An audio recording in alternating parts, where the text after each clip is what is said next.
खुलुमबाय नोंथांमोननिसिम गोजोन फुंबिलिनि हामलायनायखौ बयनिसिमबो जासिहरग्रोनाय थाबाय। नोंथांमोनखौ आंनि बैस्रि बर' रादाबाव गासैखौबो बरायनानै लाग्रोनाय थाबाय। दिनै 2023 मायथाइनि 2 सेप्तेम्बर नोंथांमोननि थाखाय गोदान भिडिअ लाबोबावबाय। अन्नानै भिडिअखौ जोबजासे नायलांदो। काछार जिल्लानि सनाय हाथिखलायाव मोनसे गिख्रंथाव सोमोनांथाव बुथारनाय जाथाय। जोनोमगिरि बिमायानो गावनि फिसाजो सानैखौबो खास्रि बिस्रियै बुथारदों।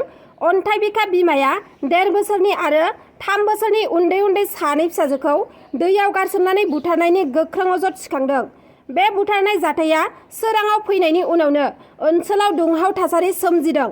खौरां मोननाय बादिब्ला आजमिरा बेगम मुंनि आइजोआ बृहस्पतिबार खालि फिसाय बाबुल हुसेनजों नांज्लायदोंमोन आरो एना एनि जादोंमोन। बेनि उनावनो आजमिरा गावनि उन्दै उन्दै फिसाजोफोरखौ फुख्रियाव गारसोमनानै बुथारो आरो गोथै सहखौ न'आव लानानै फैयो। फुङाव जेब्ला बाबुला सिखारो, आजमिराया गोथै सहखौ खाथियाव लानानै गाबगासिनोमोन। सानैबो फिसाजोआ हरखाब माबोरै जिउ गोमाखो होनना फिसाया सोंनायाव आजमिराया फिसाजोफोरखौ गावनो बुथारदों होनना बुंनानै लादों। जाथायनि खौरां मोननाय लोगो लोगोनो पुलिसआ थांनानै सानै उन्दै उन्दै गथ'फोरनि गोथै सहखौ बोखांनानै पस्टमर्टम आनजाद नायनो थाखाय पुलिसआ सिलचराव लानानै थाङो। बेजों लोगोसे अन्थाइ बिखा बिमा आजमिर बेगमखौ एरेस्ट खालामदों होनना मिथिना मोन्दों। धुबुरी जिल्लानि बिलासिपारायाव गिख्रंथाव लामा जाब्रबथाय। गंनै बाइकनि मोगा-मोगि सौग्रावलायनायाव 4 लाइमोना जाथायसालियावनो जिउ गोमादों। सुलुङाव फोरमायथिनाय बादिब्ला बिलासिपारानिफ्राय फकिराग्राम फारसे थांबाय थानाय गंसे बाइकआ क'क्राझारनिफ्राय बिलासिपारा फारसे थांनाय गुबुन गंसे बाइकजों मोगा-मोगि सौग्रावलायो। बे सौग्रावलायनायाव 4 लाइमोना जाथायसालियावनो जिउ गोमादों। जिउ गोमानाय 4 लाइमोननि मुङा फारियै जागिनुर खान, नरफक्त खान, नर मोहम्मद हुसेन आरो आब्बास सिद्दिक होननानै सिनायथिनो हादों। जाहिनुर खान आरो नरफक्त खाननि न'आ धुबुरी जिल्लानि बिलासिपारा माजपारायाव। ओरैहाय नर मोहम्मद हुसेन आरो आब्बास सिद्दिकनि न'आ क'क्राझार जिल्लानि फकिराग्राम फारिखिदुलाव होननानै मिथिनानै मोन्दों। रिपर्टनि बादिब्ला जाथायाव मोगा-मोगि जानाय बाइकआ KTMमोन।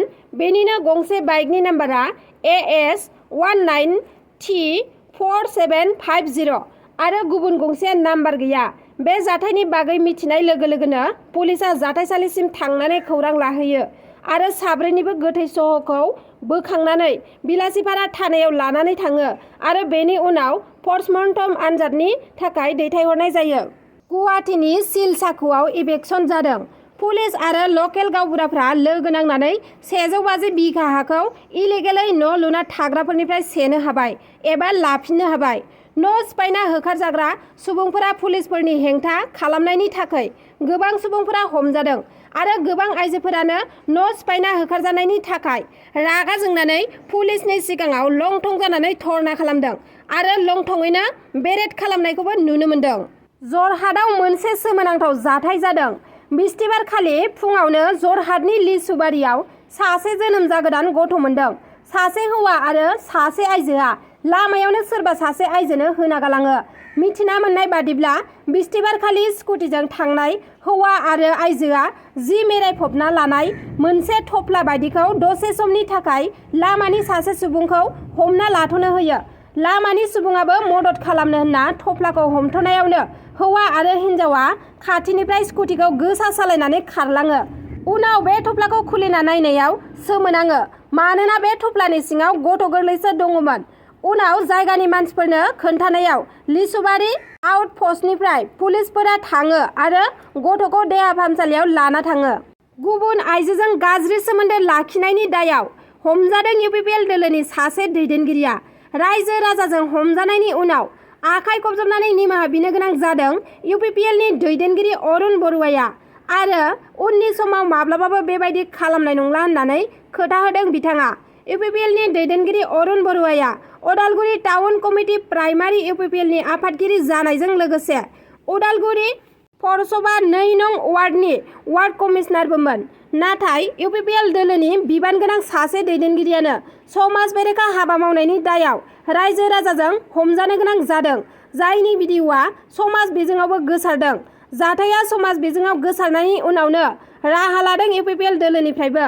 उदालगुरि जिल्ला इउपिपिएल कमिटिया दोलोनि नेमखान्थि बादियै अरुण बरुवाखौ बिबाननिफ्राय बोख्लायनायजों लोगोसे इउपिपिएल राजखान्थि हान्जानिफ्रायबो एरख'बाय। समाज बेरेखा बेबादि हाबा मावनायजों इउपिपिएलनि दोलोनि मुङा गाज्रि जायो।